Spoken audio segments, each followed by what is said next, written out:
is undeniable that the omni-mech changed mech combat forever. If this change was for the better or worse is likely going to depend on the BattleTech fan you ask.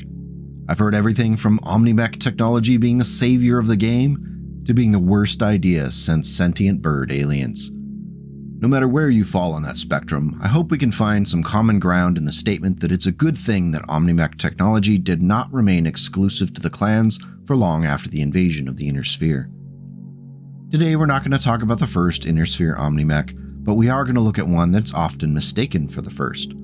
The OW1 Owens is 35 tons of pluck, grit, and it has somewhat of an intangible cute factor that mechs like the Locust and Stinger had previously monopolized. Constructed by the legendary Luthien Armor Works for the Draconis Combine, the Owens was the result of a continuing omni-mech development program involving reversed engineered clan technology from the Battle of Luthien. The data generated from the Raptor and the Blackhawk was essential for the design and creation of the Owens, which was 10 tons heavier and which could be host to some significant technological investments in fixed locations. Constructed around an Alshane Class 48 Omni chassis and a Vox 280 XL Fusion engine, the Owens can book it at up to 130 kilometers per hour. Speed is the name of the game here, even though it does also have 7 tons of Starshield standard armor. That is solid and comparable to other mechs in that 35-ton slot like the Falcon Hawk and Firestarter. This is a mech that can take a hit without being sent to the scrap heap. The Cypher Security Plus comm system is tied into the mech along with a C3S unit, and a Matabushi Sentinel targeting and tracking system comes with a Beagle active probe and a target acquisition gear nestled in the fixed locations of the side torsos. This is important to note as we notice there's only 7 tons of pod space available on the battle mech. Comparison to the Jenner is inevitable, and if not for some command decisions from within the DCMS, the mech could have easily been designated as the Jenner O, akin to the Firestarter O Omni-mech.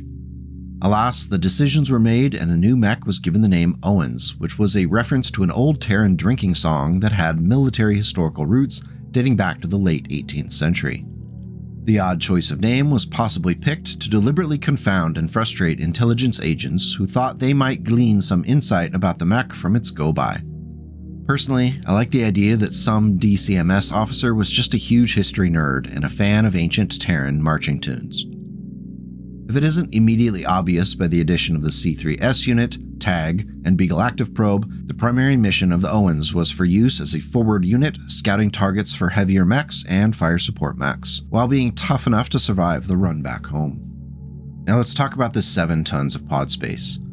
One of the lessons learned from the Raptor and the Blackhawk KU was to standardize the weapon pod units produced so that they could work not only with the Owens, but all future omni-mechs that would be created. This would save money and development time down the road. The 7 tons may not feel like a lot of weight to play with, but the standard configurations do show a healthy mix of different weapons types to fit specific missions and to keep the enemies of the Combine guessing. Also, keep in mind the mech only has 10 single heat sinks, so rein in your dreams of cramming 7 tons of lasers on our little mech here.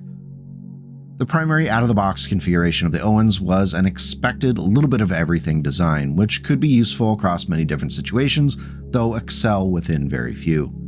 An LRM-5 was added to the pod space in the left and right arm, with a single ton of ammunition stored in the left arm. A medium laser located in the mech's head is going to be doing most of the mid and short range damage. A couple of small lasers in the center torso wrap up the build. Of all of the official variants, this is the one that's the most 30-25 of them. There's a little bit of this and a little bit of that, and then boom, you have yourself a battle mech loadout. Not great primary weapons configuration. Go sit in the corner. We won't be needing you. First deployed in 3056 among DCMS units, the Owens was quickly put to work as a scout, most often within lances consisting of other light mechs, or in groups of 4 as their own lance with differing variants based upon the mission. Thankfully, it didn't remain a Combine-only mech, as Luthien Armor Works was also able to ship the Owens to ComGuard units, as well as the 2nd SLDF forces. The latter resulted in the mech ending up in house units across the Inner Sphere following the collapse of the 2nd Star League. The Alt-A configuration of the Owens leans in on the mech being a swift scout that is most likely going to be coming into conflict with other light scout mechs while on mission. Instead of LRMs, each arm contains a Streak SRM-2 with a single ton of ammunition in the left torso. A small pulse laser located in the head could make short work of infantry, and the improved accuracy can help in those close-range fights with other light mechs. Finally, 2 machine guns were installed in the center torso, along with a single ton of ammunition in a bin located in the right torso. All of these weapons can be quite effective against light mechs and softer targets like battle armor and unaugmented infantry. However, it is understandable if you're looking at those 2 tons of ammunition on this mech with some concern, as they're both in a side torso along with the mech's 3 XL engine criticals. Your happiness with the config A may boil down to your risk tolerance for that aspect of the loadout. Other than that, it's a nasty light brawler which can still sight for fire support and artillery. The Owens Alt Configuration B takes a slightly different route with the short-range light hunter planned. An SRM-6 in the right arm is going to be doing the bulk of the damage, especially with the aid of that Artemis 4 fire control system. The single ton of ammunition is stored in the right torso. To aid in the effort, 3 small lasers were placed into the left arm, and a 4th small laser is added to the head critical location. The potential 24 damage is nice, and that's going to be at extremely close range. The Configuration B still has that ammunition in the XL torso issue, so it's not for the meek Mechwarriors out there. The Owens Configuration C is the first that abandons that ammo-based weaponry, even at the prospect of overworking those 10 single heatsinks. A large laser in the left arm is the primary damage dealer, and it's nice that it can reach out to 15 hexes along with the tag. The Config C can provide at least nominal damage while still acting as a spotting unit for artillery. Not too shabby. Backing up that large laser are a pair of medium lasers in the right arm. Firing all 3 lasers will send you up to 14 heat, which is a net 4 at the end of the turn. It isn't terrible, but after a couple of turns you may want to lay off one of the lasers to get things back to net 0. If you're running a multiple mission campaign or are wary of ammunition inside torsos on XL engine battle mechs, the Owens Configuration C may be the mech for you. The Owens Configuration D leans even further into the scouting spotter mech role with the addition of a NARC missile beacon in the left arm. 6 shots for it are stored in the left torso. The only direct fire weapon on the mech is an SRM-4 located in the right arm. The single ton of ammunition is found in the right torso. The usefulness of the Configuration D is going to depend largely upon how many fire support mechs you have in the backfield that can take advantage of one of those NARC beacons on a target. It could be absolutely devastating if the dice gods are on your side. In 3059, as part of their use in Operation Bulldog, the Owens R configuration featured the use of 3 Clan Tech ER medium lasers salvaged from Clan mechs.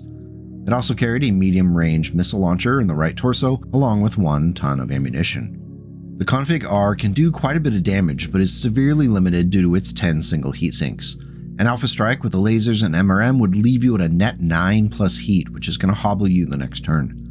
Don't forget that with a light mech, speed is life, so once you start slowing down, you are fresh meat.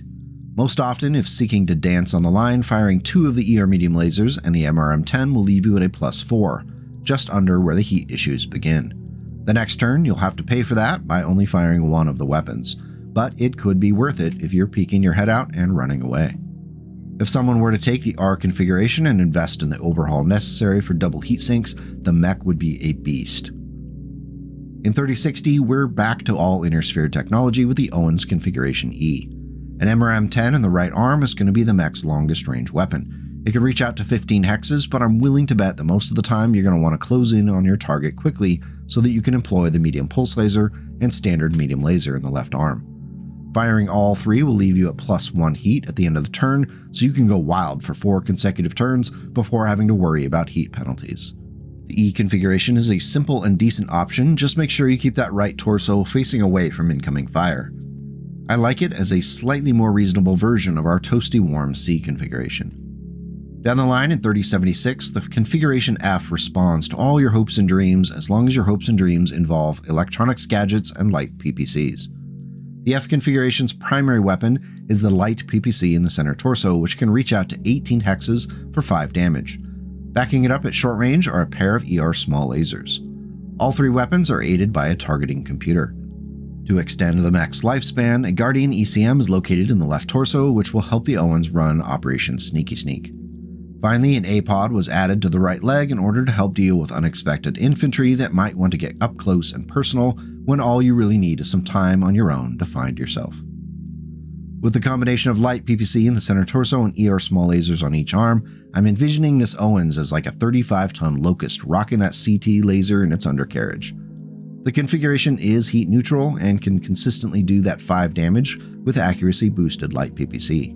It's not going to be grabbing a ton of kills on mechs, but it can absolutely help others rain down fire with the C3 and tag systems. The Owens G configuration is our Dark Age entry for our little 35-ton friend. For a mech that already has a firm niche as a scout and spotter mech, the G configuration was given a TS-EMP cannon in the right arm and no other weaponry. The remaining tonnage is spent on a supercharger, which can push the mech's top speed up to 160 km per hour, or 16 hexes for those of you playing at home and not actually out on the battlefield in the 32nd century. The TS-EMP had the ability to shut down an opposing battle mech using a directed energy burst. This is a high-risk, high-reward situation, as the G configuration has no other way to defend itself from aggressors. Should the TS-EMP not work, or the mech encounter infantry or battle armor, all the Owens had on hand to survive was the ability to cut and run. This is a very niche battle mech, and I would be shocked if it got much play out there in the community. To take full advantage of it, you would need your C3 network up, be using artillery, and be willing to gamble it all on a shot or two from that TS-EMP cannon. That being said, I'm sure there's someone out there who will let me know in the video comments about how one time it all worked out swimmingly. Of course, we can't let the Owens get by without a Mechfrog 3152 variant, so let's roll up our sleeves and dive in. I think it's beyond time that our little guy here gets some serious upgrades, including double heat sinks. We might as well add endosteel and 6.5 tons of ferrofibrous armor while we're at it. To maintain the aesthetic, we'll keep the tag and Beagle active probe, but we'll pull that C3 computer in exchange for a standard inner sphere targeting computer. Without that targeting computer, the Owens MF has 10 tons of pod space to devote to weapons and optional equipment. For weaponry, we've gone with a pair of light PPCs split between the left and right arms. If you're a Succession Wars purist, think of the LPPC as a medium laser that can shoot out to 18 hexes. You do pay for that range with 2 additional tons of weight, but I'm really fond of being in that medium range bracket at 12 hexes. They're 3 tons apiece, which leaves enough room for a standard inner sphere medium pulse laser. This can help for fighting other light units, infantry, or really anybody who gets too close. The purpose of the Owens MF is to play the part of the annoying mid-range light that can consistently put 10 points of damage on target while avoiding any damage in return. Being able to spot for artillery with the tag is just extra gravy when things go your way. I think this is a flexible variant and still quite tough without forcing the player to always close in for close range damage. Overall, the Owens is interesting as a piece of inner sphere history and as a somewhat pigeonholed battle mech due to its locked-in C3 computer, tag, and Beagle active probe. Duane Loose's art for the original 3058 TRO is awesome, and it was a pleasure to add some color to it for this video. Another big shout out to Oswald for the use of his Owens artwork in the video too. I've always been fond of the Owens, and I believe it is a great example of inner sphere ingenuity following the beginning of the clan invasion. Which Owens configuration are you taking into battle?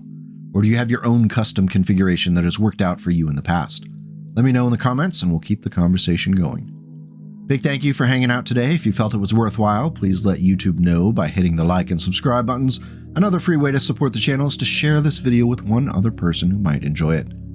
If you do want to take the extra step to become a YouTube channel member, that goes a long way as ad revenue is likely much less than you might imagine. Every little bit helps keep the nonsense flowing. It's been a pleasure. Until we meet again, take care and go make the world a slightly better place today and tomorrow.